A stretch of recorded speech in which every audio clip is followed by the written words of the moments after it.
Alright, today we are doing the Unit 4 Lesson 8 video. This comes again out of Chapter 12 in the textbook, and we're looking at translations of trigonometric graphs. So we're going to start off with a key concept on phase shifts, which is basically a shift left or right of the basic function. And this is where the formulas that you copied last lesson from the yellow poster in the classroom are going to come into play. And we didn't really look at shifts last time, but the formula that you copied down had the format for a shift in the function. And it's very similar to, not even very similar, it's the exact same as the shifts for every other function we've studied already this year. Basically, in the parentheses of the function, you have some variable. Normally we looked at x, now we're looking at theta. And then your shift is written as minus h. And if h is a positive number, then you are shifting to the right. Right here, if h is greater than 0, the shift is h units to the right. And if h is less than 0, if it's negative, then you're shifting to the left. And it's the exact same process as every other type of function we've looked at already this year. So the first example we're going to look at says that we need to find the amplitude, the period, and the phase shift for the function y equals 2 sine theta plus 20 degrees. And then once we know all that information, we're going to graph the function. So the first thing that we want to find out is the amplitude. And because the a value in front of the word sine is 2, that means our amplitude is 2. Our b value, which is the number that would come after the sine word, there is no number right in here, which means there's an implied value of 1. The period is always 2 pi divided by the b value.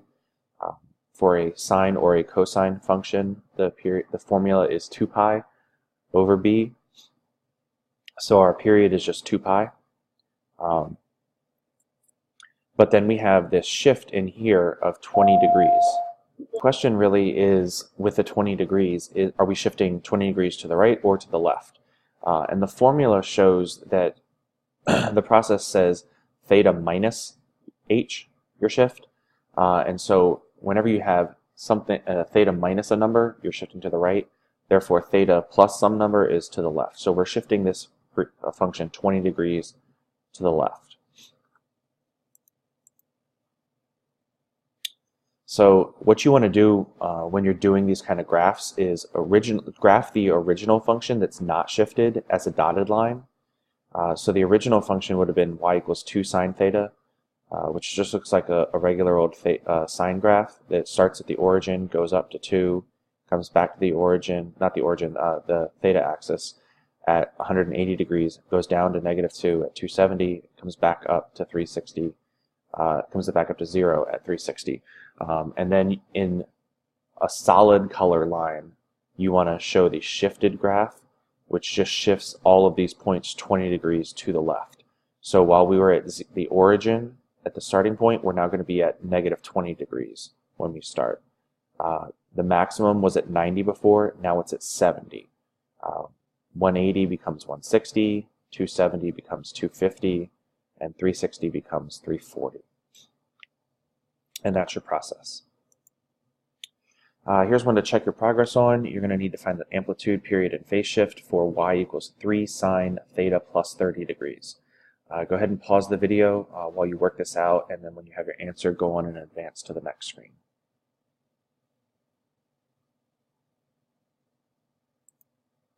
Okay, our answer for the first check your progress problem is C. We have an amplitude of 3, a period of 360, and the phase shift is negative 30 degrees.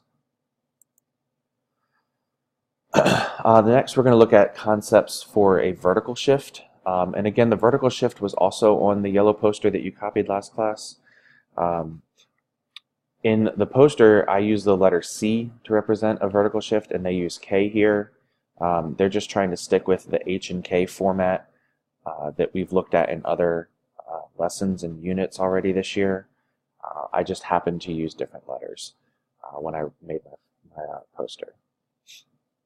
Basically here, if you have a plus K at the end, or for me, if I have a plus C, then that's a shift up, and you would want to draw the basic graph and then show how it got shifted.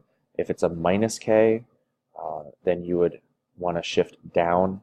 Notice in both of these, they give you cosine theta plus k, cosine theta plus k. They write plus each time, but you just need to realize that in this one, if you're shifting up, k is greater than 0, it's positive.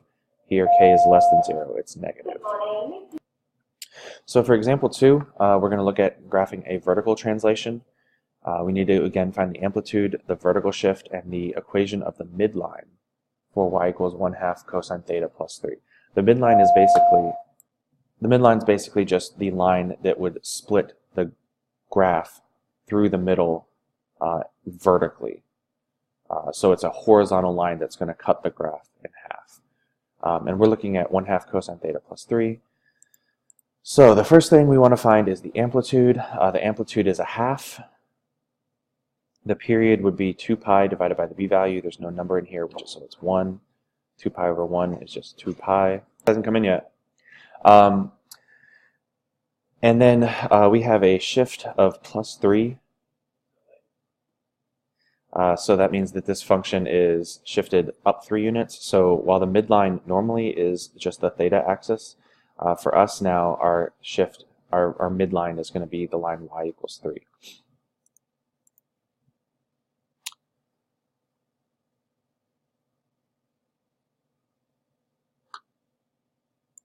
So because we have an amplitude of 1/2, if we're starting at 3, if that's the default, we need to go up 1/2 unit from 3 to 3.5. That's what 7/2 is. And we need to be going down 1/2 unit to 2.5. That's what 5/2 is. So a cosine graph always starts at the top, the maximum value for the function.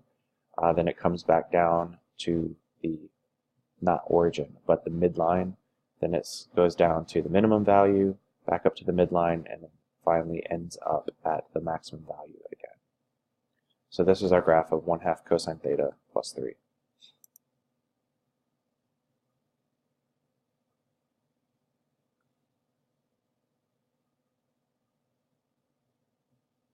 Just in general for your process on this, you want to make sure that that you draw some dashed lines that are parallel to the midline. 1/2 unit above and below the midline, that's your amplitude. That just helps you form the boundaries for where your graph is going to be as you're sketching it.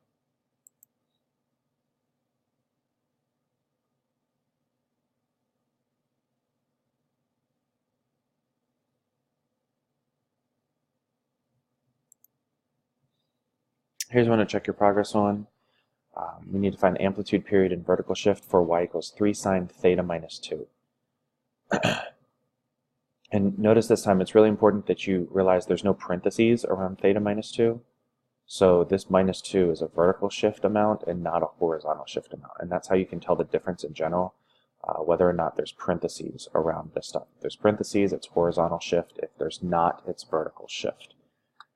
So go ahead and pause the video, work out your answer, and when you have it, go on to the next slide.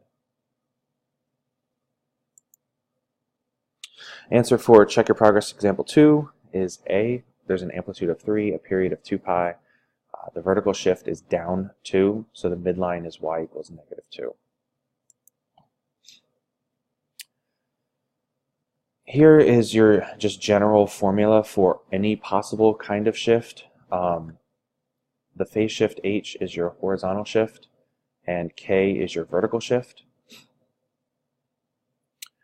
A is the amplitude, B is the period. This is very similar to the formula that I have on the yellow poster in the classroom.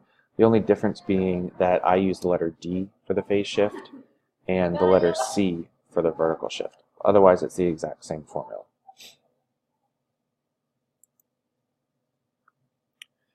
For example 3, we're going to be graphing a transformation that has a vertical and a horizontal shift.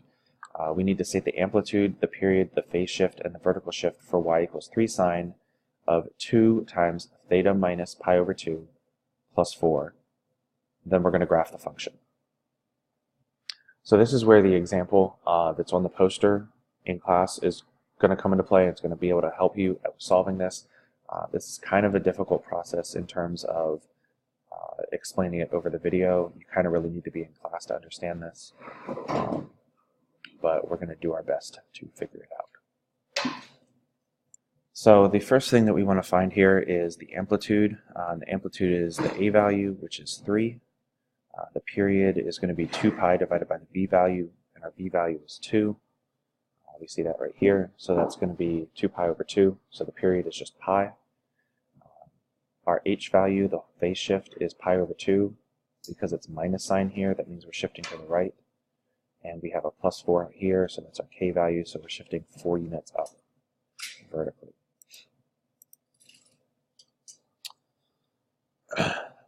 So to graph this first, we want to do the midline is going to be at y equals 4. Our amplitude, let's see that on the next screen, is 3, so we're going to draw dashed lines 3 units above 4 and below 4. So we're drawing them at 7 and 1. The period is pi, so that means you're going to have a full rotation of the sine function every pi units. So in 2 pi units, you'd have 2 full rotations. And because our graph is, here they use 2 times theta, whereas back here in the original problem, they use 2 times theta minus pi over 2. So they compress this back in. They didn't show you the phase shift when they wrote the function over here.